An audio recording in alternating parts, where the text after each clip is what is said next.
Hello, good morning. সবাই কেমন আছো? প্রত্যেক গুরুজনদেরকে আমার প্রণাম আর ছোটোদেরকে আমার অনেক অনেক ভালোবাসা।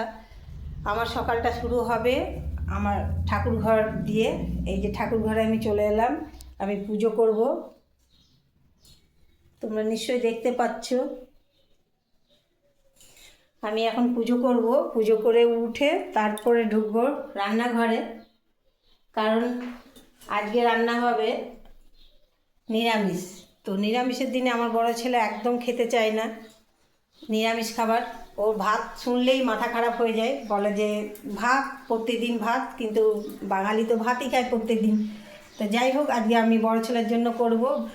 মিক্স ফ্রাইড রাইস করতে পারছি না, ও বেশি ভালোবাসে, কারণ আজ বৃহস্পতিবার, সেই জন্য আমি করছি নিরামিষ ফ্রাইড রাইস, মিষ্টি ফ্রাইড রাইস করবো সেই জন্য এইতে।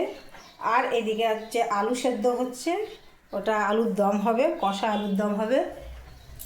তো সারাদিনে আজ আমি কি কি করছি তোমাদের সাথে শেয়ার করব। তো চলো। আর দিয়া এখন শাক বাছছে, ওর শাক বাছা হলে তারপর দিয়াকে আমি দেখাচ্ছি। দিয়া সামনে আসতে চাইছে না, ও বলছে আমার শরীরটা ভালো নেই, শরীরটা খারাপ হয়ে গেছে, আমাকে দেখতে ভালো লাগছে না। যাই হোক, পরে দিয়াকে দেখাচ্ছি তোমাদেরকে। আমি পুজোটা করে উঠি। সকালটা শুরু হয় পুজো দিয়ে, স্নান করে উঠে পুজো করি, পুজো করে উঠেই তারপর রান্নাঘরে যায়। তো বেশিরভাগই রান্নাটা দেওয়া যায়, রান্নাঘরে দেওয়া যায়, কিন্তু দেওয়ার শরীরটা ভালো নেই বলে আমি যাচ্ছি কয়েকদিন থেকে। তো আমার এই দেখো আমার সাই বাবা, আমার সাই বাবাকে তো অনেকেই দেখেছো, যারা পুরাতন তারা সময় আমার সাই বাবাকে সবাই দেখেছো, যারা নতুন তারা হয়তো দেখোনি। এটা সিডি থেকে নিয়ে এসেছি সাই বাবাকে।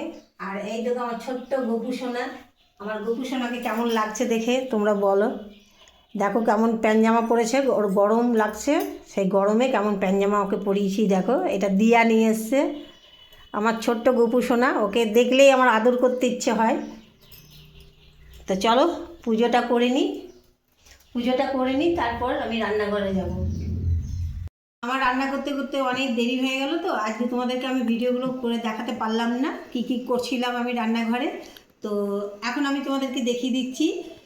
এই যে ফ্রাইড রাইস করেছি, মিষ্টি ফ্রাইড রাইস, এটা শুকনো আলুর দম, আর এখানে করেছি চাটনি আর পাঁপড় ভাজা। তোমাদের যদি ভালো লাগে ভিডিওটা, তাহলে অবশ্যই লাইক কমেন্ট শেয়ার করতে ভুলো না। বাই।